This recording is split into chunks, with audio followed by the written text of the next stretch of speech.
और बात अगली बड़ी खबर की करते हैं। दूरसंचार विभाग के सभी नए मोबाइल हैंडसेट में संचार साथी ऐप प्री इंस्टॉल करने के आदेश को लेकर हंगामा शुरू हो गया है। जी हां, कांग्रेस ने इस आदेश को असंवैधानिक बताया। कांग्रेस सांसद प्रियंका गांधी ने सरकार पर हमला बोला है। संचार साथी ऐप को लेकर प्रियंका गांधी का बड़ा बयान, देश को तानाशाही की तरफ सरकार ले जा रही है, लोगों की प्राइवेसी इससे खत्म हो जाएगी। संचार साथी एक तरह का जासूसी ऐप है, ये प्रियंका गांधी का कहना है। वो ये भी कहती है कि ये निजता के अधिकार का हनन है। कांग्रेस ने दूरसंचार विभाग से इसे तत्काल प्रभाव से वापस लेने की मांग की है। उधर कांग्रेस के महासचिव के.सी. वेणुगोपाल ने कहा कि निजता का अधिकार जीवन और स्वतंत्रता के मौलिक अधिकारों का हिस्सा है। उन्होंने सरकार पर हमला बोलते हुए कहा कि बिग ब्रदर हमें नहीं देख सकता। दूरसंचार विभाग का ये निर्देश पूरी तरह असंवैधानिक है। लोगों का निजता का अधिकार है, इसको खतरे में नहीं डाला जा सकता। निजता का अधिकार संविधान के अनुच्छेद 21 में सुरक्षित है। ये इस बात को लेकर कि अब कांग्रेस हमलावर है। प्रियंका गांधी ने भी ये बात कही कि जानबूझकर लोगों की प्राइवेसी पर नजर रखने के लिए इसे लाया गया है। You're calling it a snooping app, so you know what it is. No, I'm just asking you. Do you think You said snooping app, so it is a snooping app. I mean, clearly, it's ridiculous. Now, where else do they want to, I mean, citizens have their right to privacy. Even all of you must have a right to privacy to send your own messages to family, friends, without the government looking at everything. so is the government? It's not just one thing. It's not just snooping on the telephones.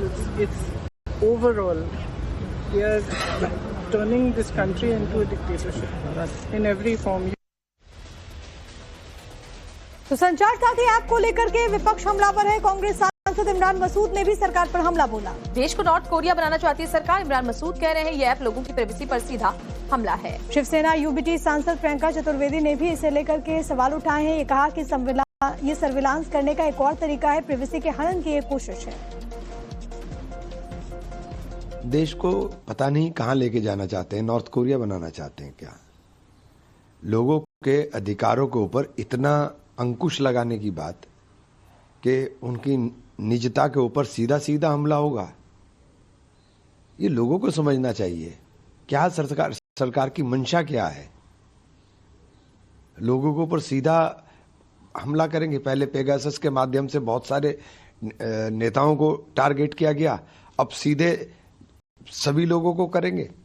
अच्छे phone तो आएंगे नहीं, Apple का तो मुझे लगता नहीं कि वो चलेगा। तो ये सब बहुत सारी विसंगति हैं, वो आएंगी, लेकिन ये सरकार का समझ में नहीं आता कि सरकार चाहती क्या है।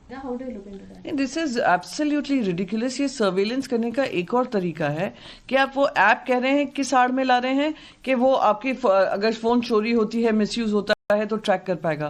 पर अगर वो ट्रैक कर पाएगा तो यानी आपकी सारी एक्टिविटीज वो ट्रैक कर पाएगा। वो आप डिलीट भी नहीं कर सकते हैं अपने फोन से। तो ये जैसे एक बिग बॉस के हाउस में आपके ऊपर कैमरा हमेशा लगा रहता है, वैसे आपका फोन जो एकदम पर्सनल चीज है, आपकी प्राइवेट स्पेस है और प्राइवेसी हमारा अधिकार है, आप उसी का लगातार हनन कर रहे हैं। हम आपसे कह रहे हैं आप रिड्रेसल सिस्टम्स ढूंढिए, आप सर्वेलेंस सिस्टम्स बना रहे हैं। इतना क्या आपको लोगों को कंट्रोल करने की, नियंत्रण करने की, कौन क्या कर रहा है, किससे बात कर रहा है, क्या देख रहा है, क्यों देख रहा है, ये कितना सरकार दखल अंदाजी देगी प्राइवेट फैमिलीज में, प्राइवेट फोन्स में, प्राइवेट चीजों के निजी जिंदगी में। तो इसका तो हम पुरजोर तरीके से विरोध करेंगे।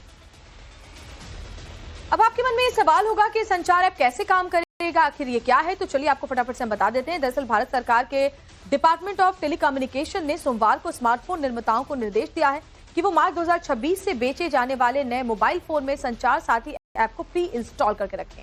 संचार साथी दरअसल एक साइबर सेफ्टी ऐप है। ये ऐप IMEI नंबर चेक करके चोरी या फिर खोए हुए फोन को ब्लॉक कर देगा। इस ऐप का मकसद साइबर फ्रॉड, फर्जी IMEI नंबर और फोन की चोरी को रोकना है। यूजर्स को कॉल, मैसेज या फिर व्हाट्सएप चैट रिपोर्ट करने में भी इससे मदद मिलेगी। ये सरकार की तरफ से लाया गया है, लेकिन दूसरी तरफ विपक्ष इसको लेकर के सवाल